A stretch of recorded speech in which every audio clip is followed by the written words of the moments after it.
I've been counting down the days to get out. Population, bonjour, c'est Pof. On se retrouve aujourd'hui pour ma vidéo prédiction d'Elimination Chamber 2024.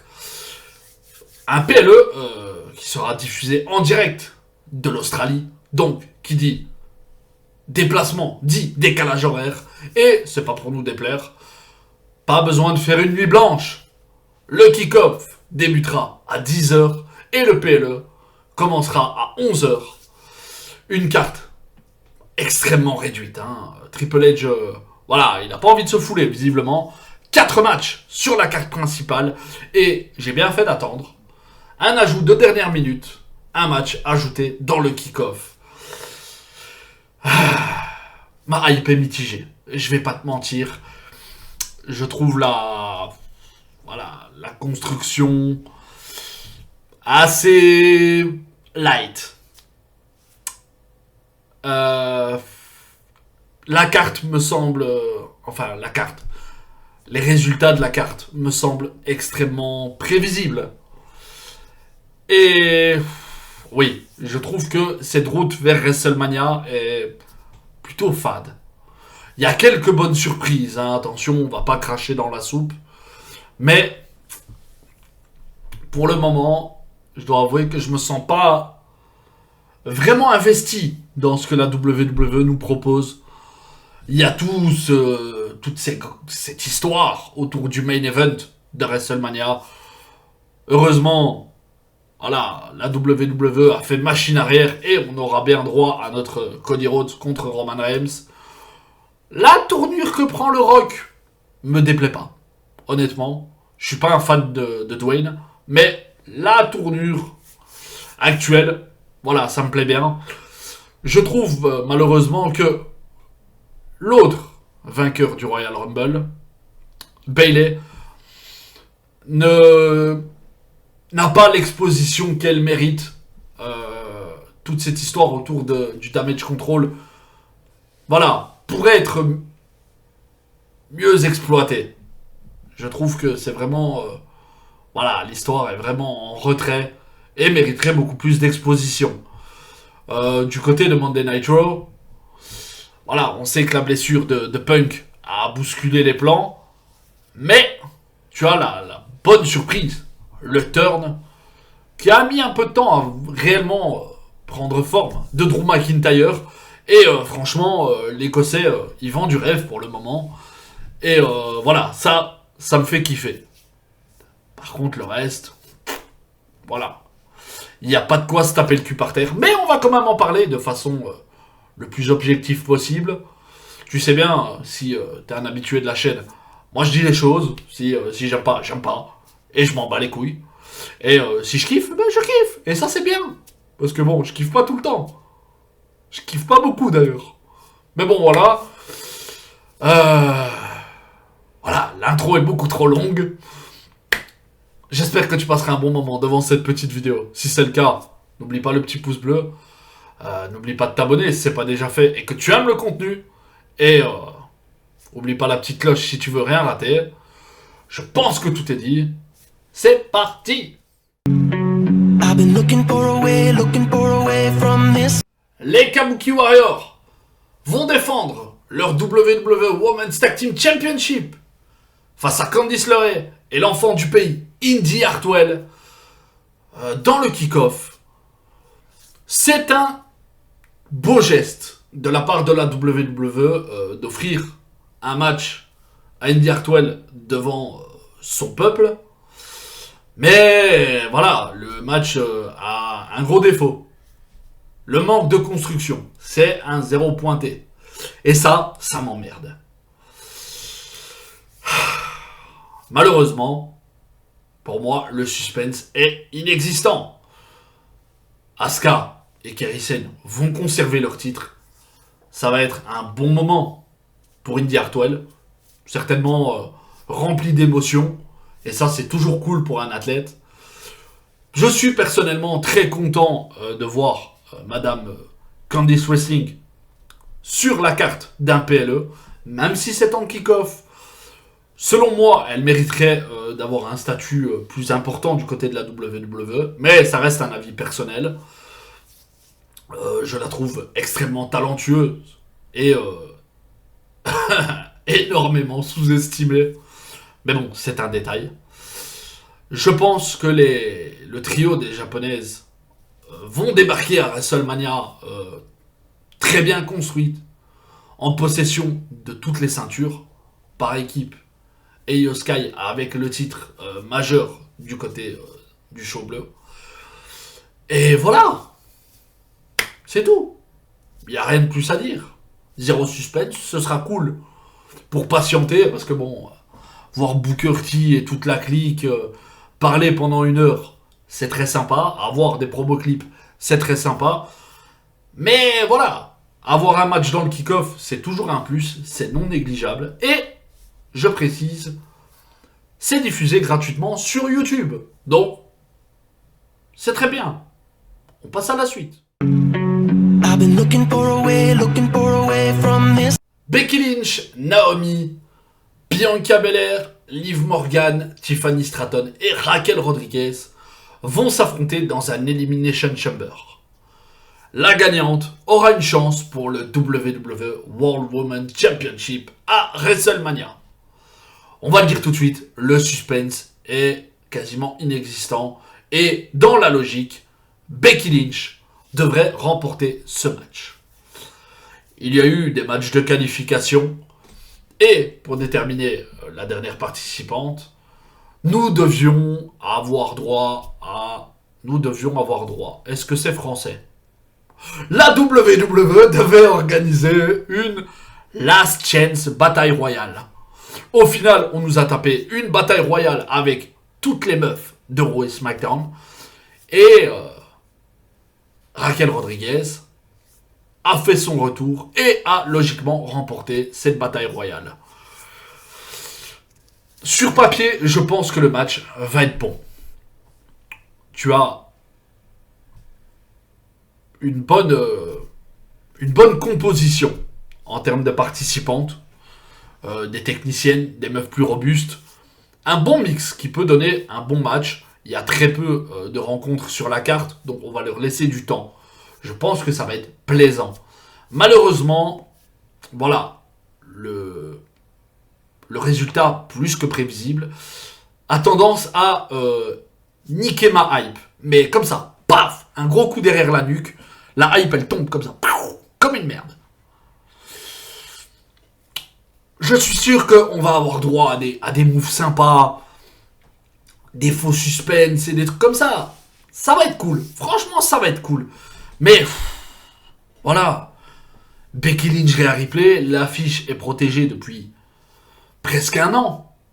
Tu vois, The Man a été placé dans un programme interminable avec Trish Stratus. Ensuite, elle a été faire son run du côté de NXT. Tout était bon pour l'éloigner du titre de Rhea Ripley, pendant que Mamie jouait les coachs personnels du Judgment Day et était placée dans des programmes inintéressants avec des challenges pas crédibles. Faut dire ce qui est. Le règne de Rhea Ripley, c'est une catastrophe. On peut aimer Rhea Ripley. J'aime Rhea Ripley. Elle est badass, talentueuse, puissante. Elle pue le charisme, jusque chez moi. Mais son règne, voilà. Je le dis à chaque prédiction. Le règne est décevant de fou. Et ça me désole.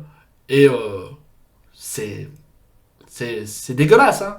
Mais j'espère que son règne prendra fin à WrestleMania. Parce que si c'est pour continuer dans la même trajectoire, autant donner le titre à quelqu'un d'autre.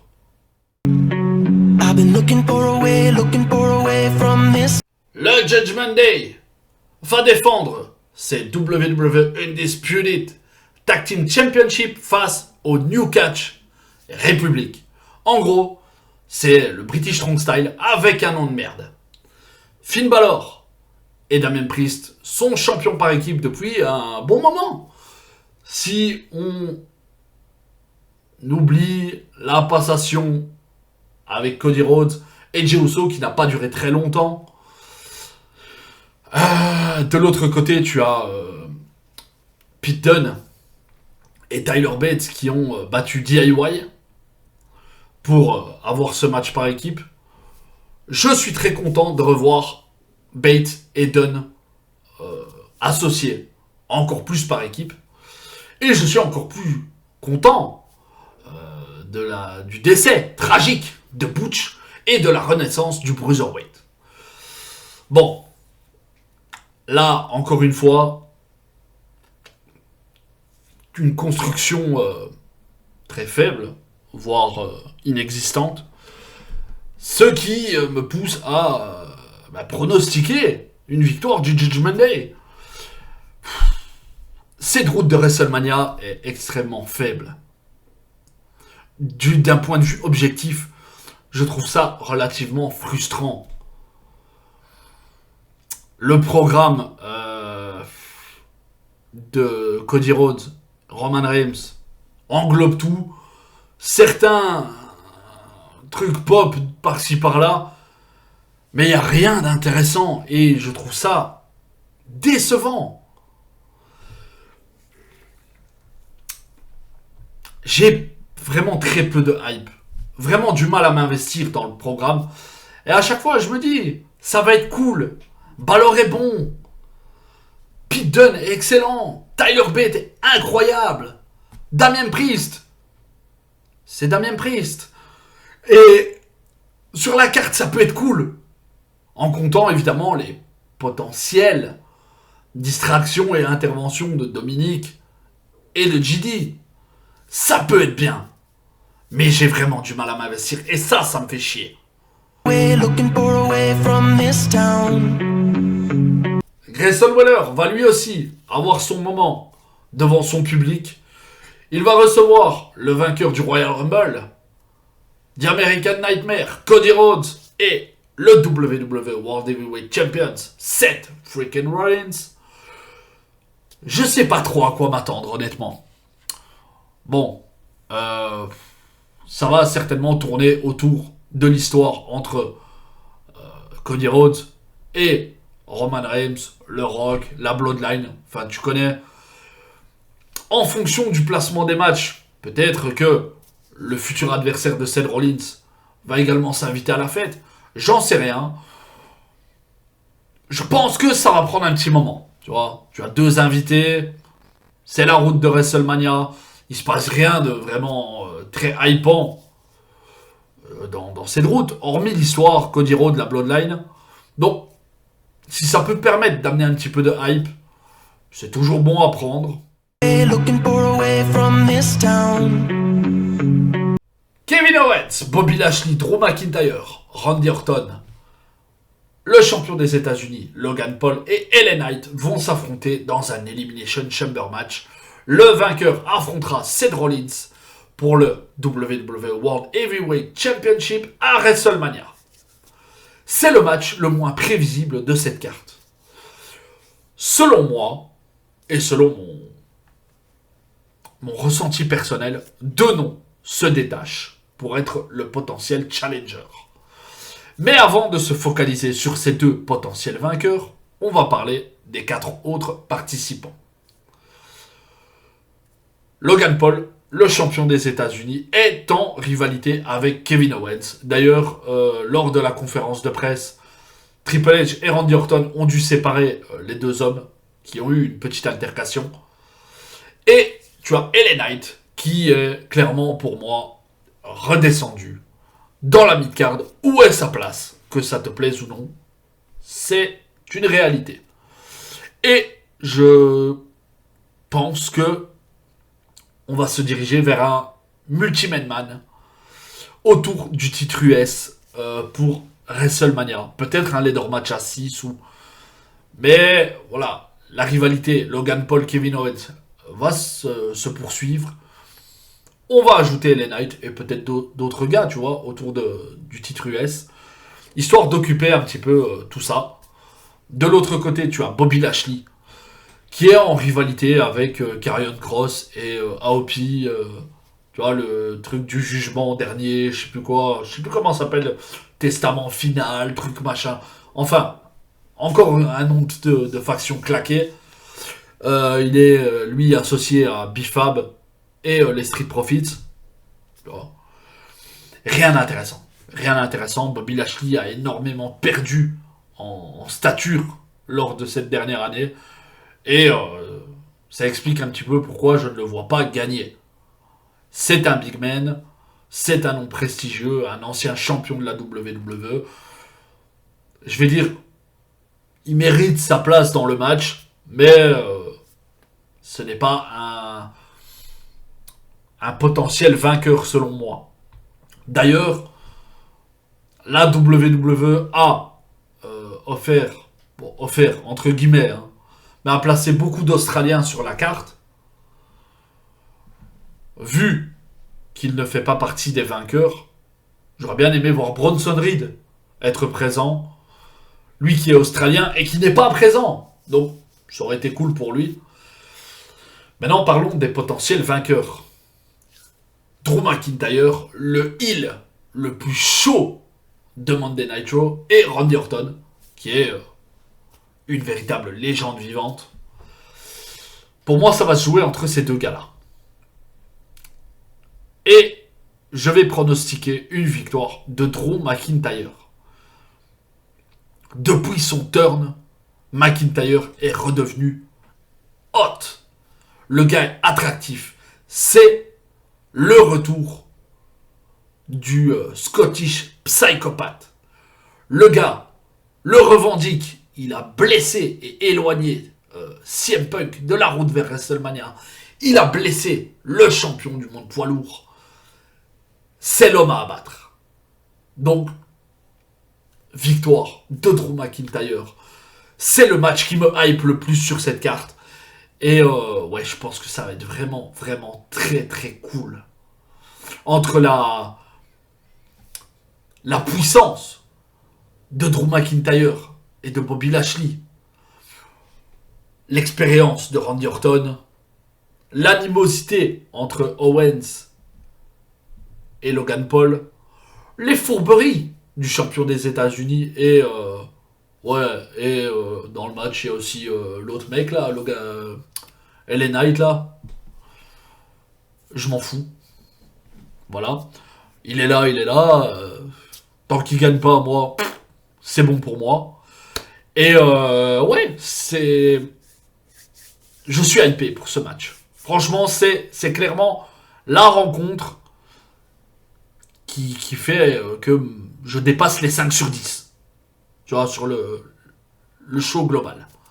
Looking for a way from this town. C'est l'heure du main event. Enfin, selon les Dirt Sheets. Rhea Ripley va défendre son WWE Women's World Championship face à Nia Jax. Nia Jax qui est vraiment construite comme une challengeuse crédible. La première adversaire réellement crédible depuis le début du règne de Rhea Ripley. Nia a battu Becky Lynch il y a quelques semaines et lors du dernier épisode de Monday Night Raw, elle a littéralement poutré toutes les participantes du Chamber Match. Donc, c'est une adversaire coriace, mais on va pas nous la faire. Le suspense est inexistant. Je pronostique, et je pense que à 100%, tout le monde pronostique une victoire de Rhea Ripley sous une pop nucléaire. Je m'attends vraiment pas à un match bon. On va le dire tout de suite. On connaît les aptitudes de Nia Jax. Et attention, je ne crache pas sur Nia Jax parce que moi, j'aime bien Nia Jax. Pas pour ce qu'elle offre dans le ring, mais plutôt pour ce qu'elle représente, l'aura qu'elle dégage, tu vois. Elle a toujours ce truc menaçant. Et c'est ce qui me plaît chez elle. C'est pas le in-ring qui compte pour moi de ce côté-là. Nia Jax, voilà, c'est juste la dernière étape avant le gros show de l'année. De l'autre côté, tu as Rhea Ripley. Rhea Ripley, on sait que dans le ring, c'est impactant, c'est percutant, c'est puissant. Mais en face, voilà, je pense que on va pas avoir un match 5 étoiles, loin de là. C'est plus la symbolique qui va faire en sorte que Ce match va avoir un côté spécial, surtout pour les fans présents. Et voilà, le match m'intéresse pas du tout. Le résultat est prévisible.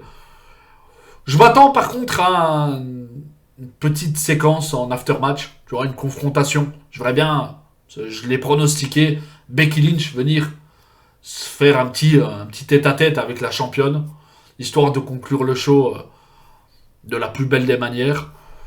Mais voilà, ça va certainement être le main event et c'est fort possible que ce soit le match le moins bon de la carte. speed ahead, far from the Population, je crois qu'on va se laisser là pour le moment. Tu connais mes pronostics et mon niveau de hype qui est à ras de sol pour ce Elimination Chamber 2024. Je dois avouer que la construction globale de cette route vers WrestleMania me frustre un petit peu. Mais j'espère que tu as passé un bon moment devant cette petite vidéo. Si c'est le cas, n'oublie pas le petit pouce bleu avant de partir, à t'abonner si ce n'est pas déjà fait et que tu aimes le contenu, à activer la petite cloche si tu veux rien rater. J'ai pris un petit peu de retard sur le mode univers, petit aparté vite fait. J'étais censé tryharder comme un fou pour avoir terminé avant la sortie du prochain Touquet. Malheureusement, ce ne sera pas le cas. Je l'annonce. On va aller jusque Royal Rumble sur cet opus et après on fera la transition. Mais je dois t'avouer que j'ai eu un petit contretemps. Et c'est pas très pro de ma part, mais je suis retombé dans Red Dead Redemption 2. Je ne l'avais jamais fait en entier et là, ça accapare toute mon attention. Tu m'excuseras. Mais voilà. Je ne suis qu'un homme, je suis faible. Pardon, population. Trêve de blablatage. J'espère que tu kifferas, malgré tout, cet Elimination Chamber, que tu le regardes en live ou en rediff. L'important, c'est de kiffer. Mais bon, vu les horaires, je pense que tu seras là en live. On se retrouve très bientôt. C'était Pof. Salut!